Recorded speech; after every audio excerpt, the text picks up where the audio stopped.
यो चाहिँ स्टिल स्ट्रक्चरको चाहिँ च्याप्टर 1 हो। यसमा चाहिँ इन्ट्रोडक्सनमा चाहिँ स्टिल स्ट्रक्चर भनेको चाहिँ के हो भन्दाखेरि चाहिँ कुनै पनि स्टिलको कम्पोनेन्टहरूलाई चाहिँ जोडेर हामीले चाहिँ एउटा कुनै पनि स्टिलको कम्पोनेन्टहरूलाई चाहिँ जोडेर चाहिँ एउटा कुनै पनि स्पेसिफिक फङ्सनको लागि चाहिँ हामीले युज गर्छौँ भने चाहिँ त्यस्तो स्ट्रक्चरलाई चाहिँ हामीले स्टिल स्ट्रक्चर भनिन्छ।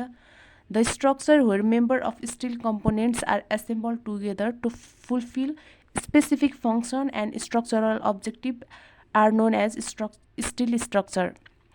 अनि स्टिल स्ट्रक्चर चाहिँ कहाँ युज हुन्छ भन्दाखेरि चाहिँ एउटा भनेको हाई राइज बिल्डिङमा, अर्को भनेको चाहिँ इन्डस्ट्रियल बिल्डिङ, अर्को भनेको चाहिँ ट्रान्समिसन टावर, अर्को रेलवेज, अर्को ब्रिज, अर्को ओभरहेड ट्याङ्क, अर्को चिम्नीहरूमा चाहिँ युज हुन्छ है। अर्को भनेको चाहिँ अब स्ट्रक्चरल बिहेभियर, स्टिलको चाहिँ बिहेभियर कस्तो हुन्छ भन्ने चाहिँ स्ट्रक्चरल बिहेभियर भयो होइन। अनि यसमा चाहिँ अब यो ग्राफ चाहिँ हामीलाई थाहा हुनु पऱ्यो। यो चाहिँ माइल्ड स्टिलको ग्राफ हो। यसमा चाहिँ यहाँनिर एक्स एक्सिसमा चाहिँ स्ट्रेन्थ छ, अर्को वाइ एक्सिसमा चाहिँ स्ट्रेस छ होइन। यसको ग्राफ चाहिँ यस्तो बन्छ, स्टिलको ग्राफ चाहिँ यस्तो स्टिल भनेको चाहिँ डक्टाइल नेचरको हुन्छ, त्यही भएर यसको ग्राफ चाहिँ यस्तो हुन्छ। एदेखि यो एदेखि बी होइन है, यो भनेको चाहिँ 0देखि ए, यो भनेको चाहिँ 0देखि एसम्म चाहिँ हाम्रो के हो, यो प्रोपोर्सनालिटी लिमिट भनेको चाहिँ यो यति चाहिँ इलास्टिक, यतिले चाहिँ हुक्सलाई फलो गर्छ है, यतिले। अनि त्यसपछि चाहिँ यहाँनिर यस्तो कर्भ बन्छ। यो बी पोइन्ट भनेको चाहिँ अप्पर यिल्ड पोइन्ट, मतलब यहाँदेखि चाहिँ हाम्रो के हुन्छ, यहाँदेखि चाहिँ हाम्रो यिल्डिङ सुरु हुन्छ। यो ए भन्ने पोइन्टबाट चाहिँ हाम्रो यिल्डिङ सुरु हुन्छ। यो बी भनेको चाहिँ हायर अथवा अप्पर यिल्ड पोइन्ट भयो होइन। अनि त्यसपछि फेरि अर्को त्यसरी घटेर तलतिर आउँछ। अनि यो सी भनेको चाहिँ हाम्रो लोयर यिल्ड पोइन्ट भयो होइन। त्यसपछि फेरि अब यहाँबाट अलिकति माथि फेरि यसरी उठेर जान्छ। यो डी पोइन्ट भनेको चाहिँ अल्टिमेट स्ट्रेस, यो डी भन्ने पोइन्टमा चाहिँ अल्टिमेट स्ट्रेस लाग्छ। त्यसपछि चाहिँ अनि फेलियर हुन्छ अथवा फ्र्याक्चर हुन्छ होइन। यो चाहिँ हामीलाई थाहा हुनु पऱ्यो।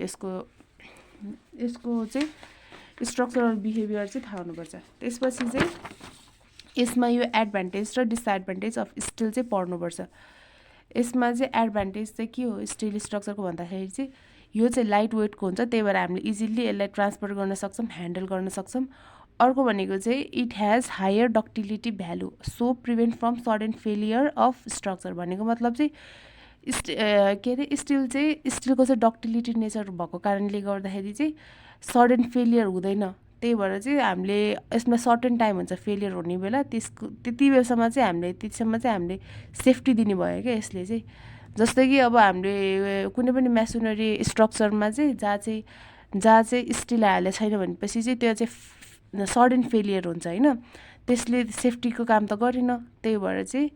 तर स्टिल स्ट्रक्चरमा चाहिँ के हुन्छ, डक्टिलिटी भ्यालु धेरै हुन्छ, त्यही भएर यसले सडन फेलियरबाट चाहिँ हामीलाई बचाउँछ।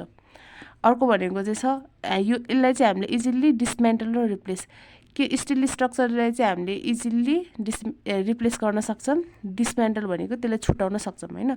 अर्को भनेको चाहिँ स्टिल चाहिँ रिसाइकल गर्न सकिन्छ, त्यही भएर यसको स्याल्भेज भ्यालु भनेको बेच्दाखेरिको भ्यालु चाहिँ हाम्रो पैसा आउने भयो नि त। हामीले यो स्टिल चाहिँ रिसाइकल भएको भएर चाहिँ हाम्रो यसको स्याल्भेज भ्यालु चाहिँ धेरै हुन्छ।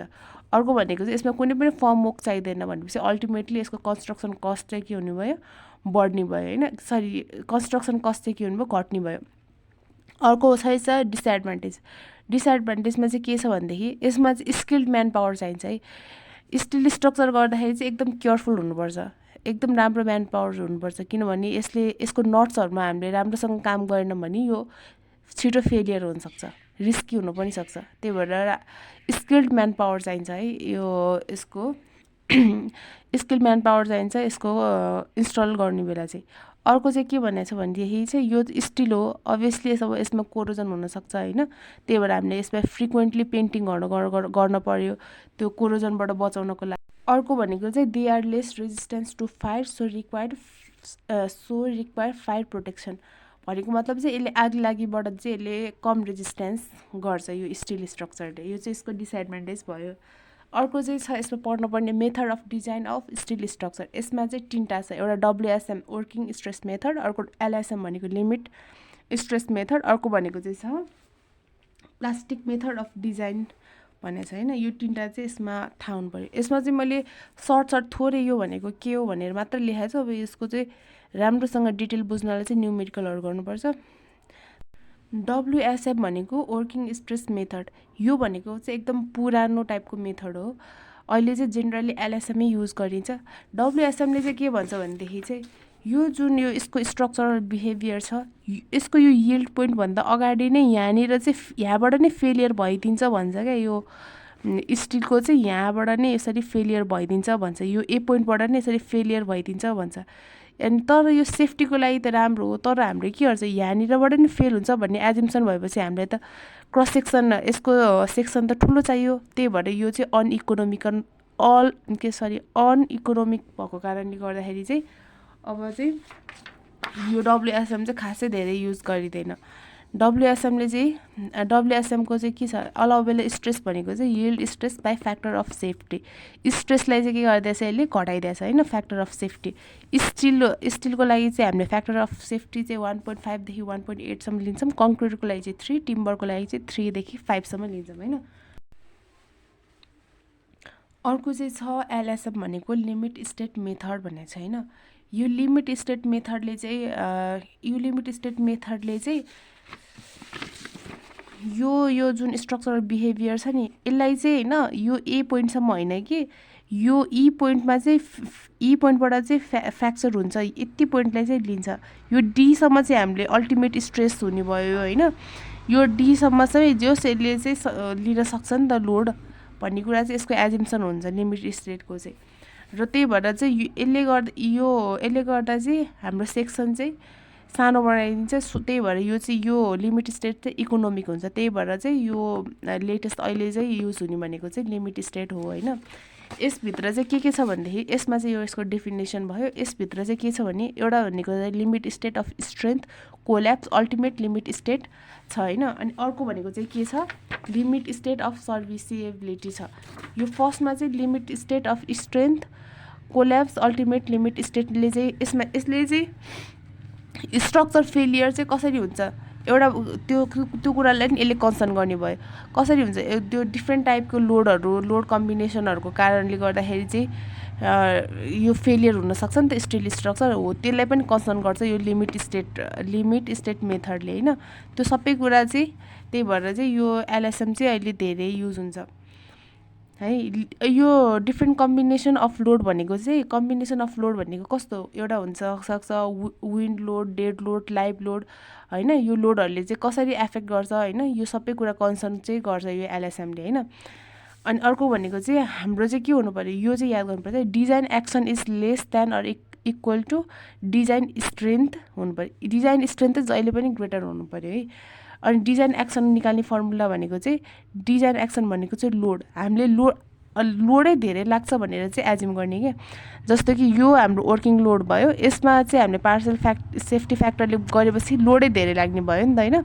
लोड धेरै लाग्छ भनेपछि चाहिँ अनि लोड धेरै लाग्नेलाई चाहिँ हामीले डिजाइन गर्नु पऱ्यो क्या। सपोज कि हाम्रो लोड 50 छ भनेदेखि चाहिँ हामीले 50 नगरिकन यसलाई 60 लिने क्या। 60 किलोन्युटनको लोड लाग्छ भनेर एज्युम गरेर हामीले चाहिँ त्यसको डिजाइन गर्नु पऱ्यो क्या। जस वर्किङ लोड भनेको चाहिँ एक्चुअल लोडलाई बढाएर चाहिँ डिजाइन लोड भयो होइन। अर्को चाहिँ डिजाइन स्ट्रेन्थ, अनि लोडलाई चाहिँ बढाउने भयो अनि यो स्ट्रेन्थलाई चाहिँ घटाउने क्या।